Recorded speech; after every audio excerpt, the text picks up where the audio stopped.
Hanap mo ba ay good vibes mula sa mga storyang hatid ay good news? Sagot ka namin! Ang programang walang ibang dala kundi magagandang kwento at balita mula sa mga storyang kapupulutan ng inspirasyon, pag-asa at tagumpay hanggang sa makabuluhang pagbabago sa lipunan. Siguradong good vibes yan! Dito lang sa programang magbibigay ng mga balitang mas maganda pa sa good news. Ang The Better News. Mapapanood mula Lunes hanggang Biyernes, 1 p.m. sa DZRH TV. Magandang araw Pilipinas, saan mang parte kayo ng bansa, sisiguraduhin namin aabot sa inyo ang mga balitang mas maganda pa sa good news. Bawal muna ang nega dahil hatid namin ang mga kwentong kapupulutan ng inspirasyon, pag-asa, maging ng kaalaman. Live sa DZRH TV Facebook, YouTube at DZRH News website.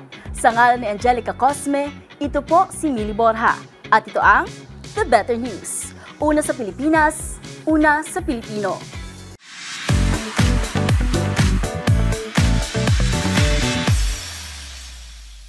Para sa ating unang The Better News ngayong araw, sa pagdiriwang ng National Kidney Month, muling ipinanawagan ng PhilHealth ang masusing pag-aalaga sa ating mga kidney. Kasabay niyan, ipinaalala rin ito ang pinalawig na benepisyo para sa mga pasyente. Para sa detalye, tutukan ang report na ito. Sa pagdiriwang ng National Kidney Month, muling nanawagan ng Philippine Health Insurance Corporation o PhilHealth sa publikong Pilipino na panatilihing malusog at ligtas ang kanilang mga bato. Sa ilalim ng Presidential Proclamation 184 na ipinatupad noong 1993, layunin ng pagdiriwang na ito na itaas ang kaalaman hinggil sa mga sakit sa bato at mga paraan upang ito ay maiwasan. Pinangungunahan ng National Kidney and Transplant Institute o NKTI ang month-long celebration na nagbibigay diin sa kahalagahan ng maagang pagtukoy ng sakit, wastong pamumuhay at ang pagpapahalaga sa mga kidney donors at kanila mga pamilya. Naghihikayat din ito sa publiko na isangguni ang organ donation. Samantala, bilang tugon sa mga pangangailangan ng mga pasyenteng may chronic kidney disease o CKD, pinalawig ng PhilHealth ang kanilang serbisyo sa hemodialysis mula 90 hanggang 156 sessions bawat taon na may halagang 6,350,000 kada session. Sa datos ng PhilHealth, 120 sa bawat 1,000,000 Pilipino ang tinatambakan ng CKD taon-taon. Dahil dito, paalala ng ahensya na panatilihin ang wastong pag-aalaga sa katawan, lalo na sa pagkontrol sa diabetes at alta presyon na nagdudulot ng pinsala sa mga bato. Pinayuhan din ng publiko na kumain ng prutas at gulay, iwasan ng maalat at matamis na pagkain, mag-ehersisyo ng hindi bababa sa 30 minuto araw-araw, matulog ng 7 hanggang 8 oras, at iwasan ang mga bisyo gaya ng paninigarilyo at alak. Para sa DZRH TV, ito si Mili Borja, una sa Pilipinas, una sa Pilipino.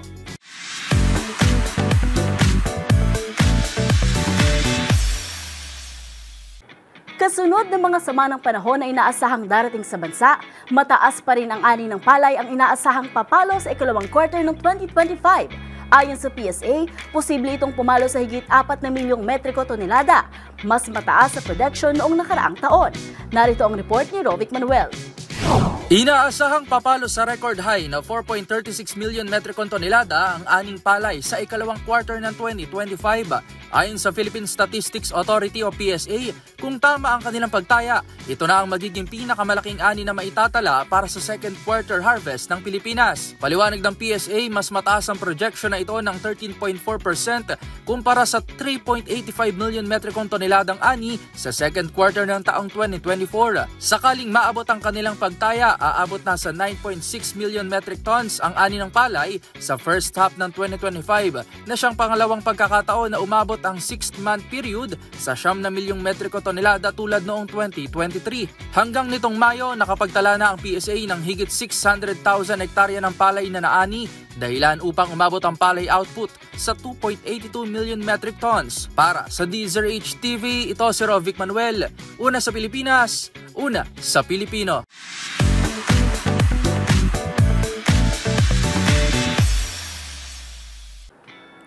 Good news para sa mga Pinoy traveler! Pinalawig ng Taiwan ang visa-free entry para sa mga Pilipinong biyahero hanggang sa katapusan ng Hulyo sa susunod na taon. Ito ay bunsod ng tumitinding ugnayang panturismo at pamayanan ng mga Pilipino sa naturang bansa. Narito ang aking report. Good news sa mga Pinay traveler! Inanunsyo ng Ministry of Foreign Affairs ng Taiwan ang isang taong extension ng visa-free entry para sa may mga hawak ng Philippine passport. Ang anunsyo ay ginawa mismo ni Minister Lin Chialong sa pagdiriwang ng Philippine Independence Day sa Taipei noong June 12 na pinangasiwaan ng Manila Economic and Cultural Office o MECO. Ayon kay Lin, halos 415,000 na Filipino tourists ang bumibisita sa Taiwan noong 2024. Ginagawang pinakamalaking resource ng turista mula sa Southeast Asia ang Pilipinas. Pinasalamatan din niya ang nasa 160,000 Filipino migrant workers sa Taiwan na anila'y nagdudulot ng bagong enerhiya sa kanilang lipunan. Kasabay nito, inihain din ni Lin ang pag-asa na balang araw ay makakapagbiyahe rin ang mga Taiwanese sa Pilipinas nang walang kailangang visa batay sa Principle of Reciprocity. Magugunitang dati ay nakatakdang magtapos ang visa-free entry ngayong July 31, 2025. Pero sa bagong extension, may mas mahabang panahon na mga Pinoy na makapagplano ng kanilang holiday o summer trip sa Taiwan. Maaring mag-temple hopping, mag-bubble tea, o mag-enjoy sa cooler weather ng bansa. Para sa DZRH TV, ito si Mili Borja, una sa Pilipinas, una sa Pilipino.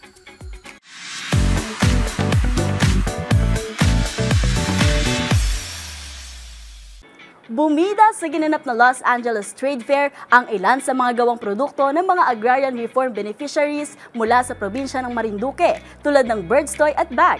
Sa panayam ng DZRH, inalam din natin ang ilan pa sa mga naging success stories ng DAR Marinduque. Ang naging exclusive interview ng DAR sa DZRH, alamin sa report ni James Galange.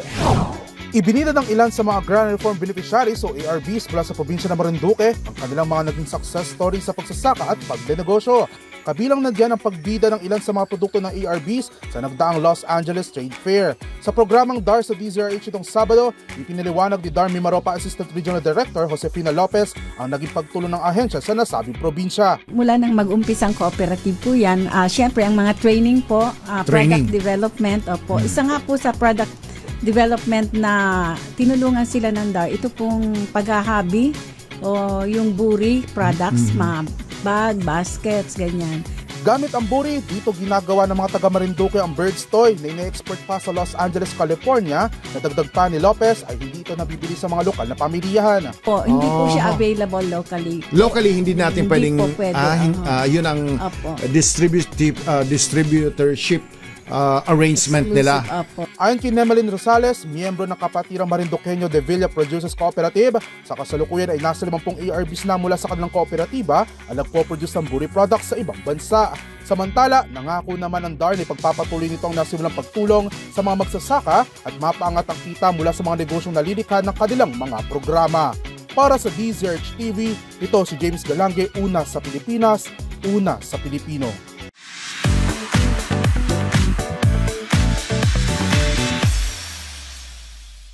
Naglunsad ng isang mobile application ng Intramuros Administration na layong mas mapadali at mas mapaganda ang travel experience ng mga turista sa tinaguriang Walled City. Nilalaman ng naturang app ang ilan sa mga historic sites, local shops, kainan at iba pang serbisyo na malaking tulong para sa pagpaplano ng Intramuros Adventure ng mga turista.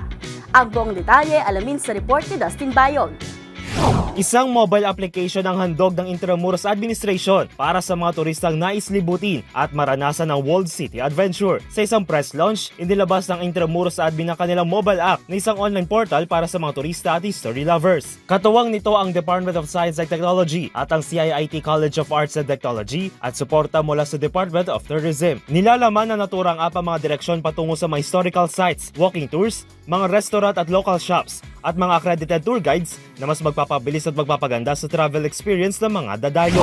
Yan sa mga teknolohiyang pwede nating i-share sa Intramuros Administration upang mapaganda ang Intramuros Administration, mapaganda ang user experience ng mga turista at siyempre mapangalagaan din yung ating kalikasan at magkaroon ng mas magandang trabaho at siyempre mas maraming trabaho ang nasa paligid dahil sa mga intervention natin. Bukod sa mga direksyon at talaan ng presyo ng mga serbisyo, makikita rin ng mga users ang ilang mga anunsyo ng Intramuros Admin tulad ng mga upcoming events at activities. Kasalukuyan din ang mas pinapaganda ang naturang app kung saan makakaasa mga turista na magiging available na rin ang ilang serbisyo tulad ng payment schemes at mga booking services. Para ma-access ang naturang app, maaari magtungo sa link na ito. Samantala taong 2020, kinilala ang Intramuros bilang world's leading tourist attraction, habang 4 na beses na itong nagwagi bilang Asia's leading tourist attraction sa World Travel Awards para sa taong 2016, 2020, 2022 at 2024. Para sa DZRH TV, ito si Dustin Bayog, una sa Pilipinas, una sa Pilipino.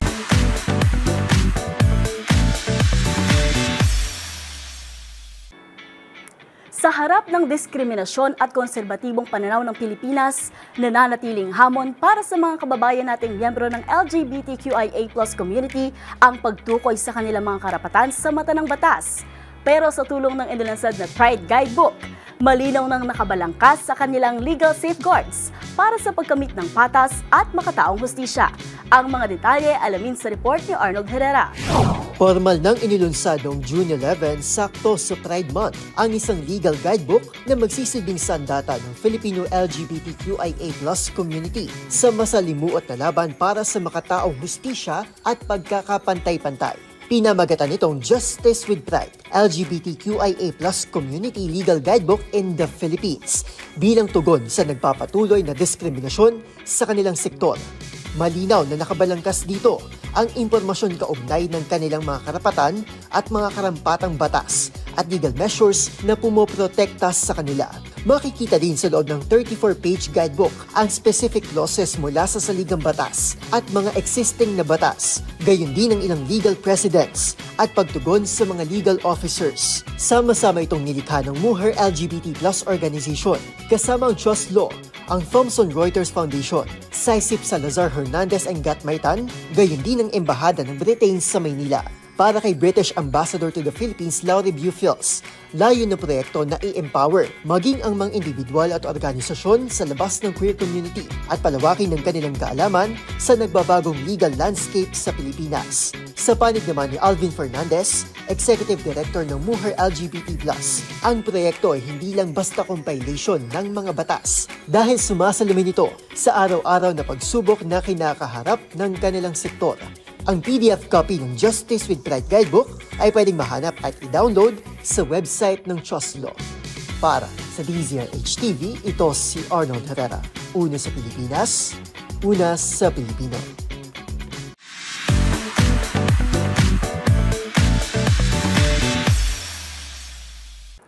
Bumida ang mga likha ng persons deprived of liberty sa ginanap na Baragatan Festival 2025 sa Palawan. Kabilang sa kanilang mga gawa ay ang mga handmade rattan accessories bilang bahagi ng pagpapakita ng kanilang husay at talento. Narito ang report ni Rose Babiera. Bahagi ng pagdiriwang ng Baragatan Festival 2025 sa Palawan ang pagtatampok sa mga produktong gawa ng mga persons deprived of liberty o PDLs mula sa Brooks Point District Jail. Kabilang sa mga gawa ng mga PDL ang mga handmade rattan accessory na sumasalamin sa kanilang husay at pagtsatsaga. Ayon kay Jail Officer 3 Jeffrey Anglo, Information Officer ng BJMP Mimaropa, mahalaga ang ganitong mga plataforma para sa rehabilitasyon at reintegration ng mga PDL sa lipunan. Ang Baragatan Festival ay isinasagawa taon-taon tuwing June 17 hanggang June 23 bilang pag-alala sa pagkatatag ng pamahalaang sibil ng Palawan. Hango ang salitang baragatan sa kuyuno na nangangahulugang pagtitipon na sumasalamin sa pagkakaisa ng iba't ibang kultura at komunidad ng lalawigan. Kabilang sa mga aktibidad ng pagdiriwang ang mga kultural na presentasyon, trade shows, parada ng mga float at street dancing.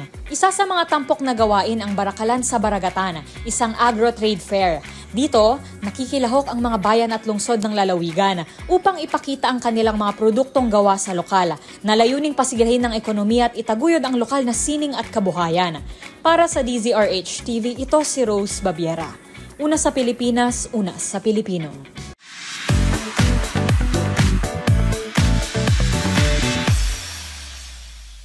Good news naman tayo pagdating sa mundo ng palakasan.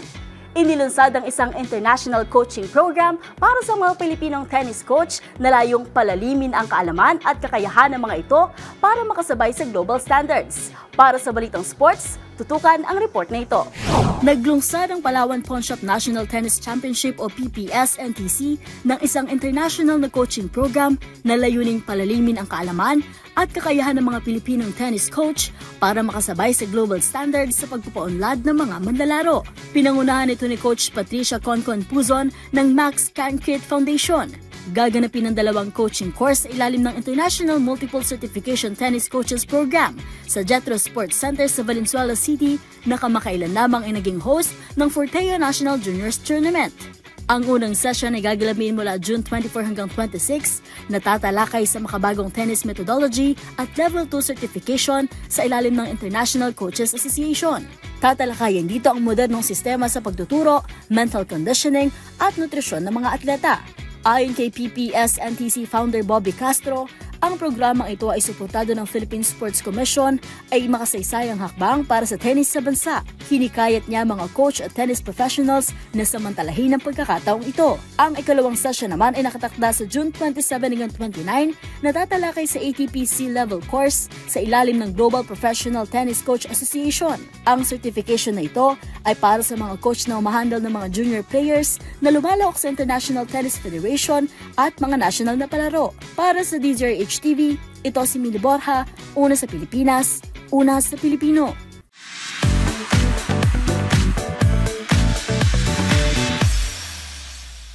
Ipinakilala na ang mga personalidad na magpe-perform sa inaabangang Pride March ngayong taon.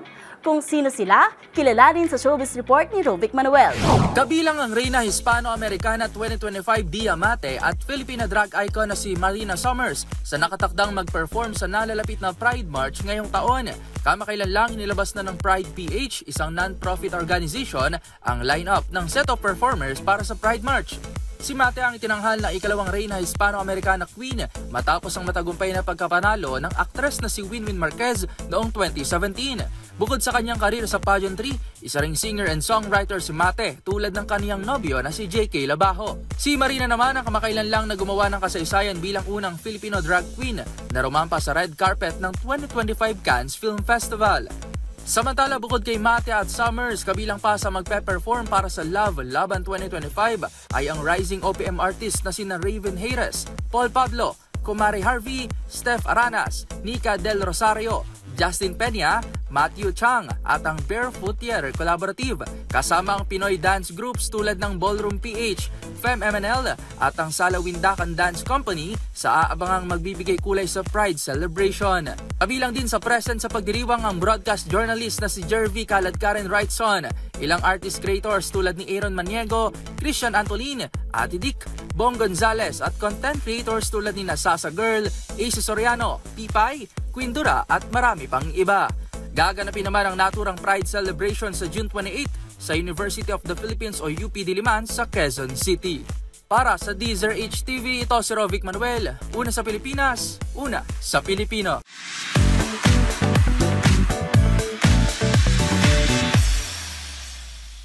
At yun ang mga balitang #PampaGoodVibes para sa inyo. Magkita-kita po muli tayo bukas, dala pa rin ang mga balitang tiyak na magpapa-feel better sa inyo. Para naman sa ating mga live streamers sa website, palagi lamang pong tumutok at kung may gusto kayong i-share na mga kwentong hatid ay good vibes, i-comment nyo na yan sa ating comment section. Tandaan, libre lang ang umiti at maging masaya. Kaya naman huwag mo na itong ipagkait sa iba. #GoodVibes lang! Ito ang The Better News. Para sa DZRH TV, sa ngalan ni Angelica Cosme, ito si Mili Borja. Una sa Pilipinas, una sa Pilipino.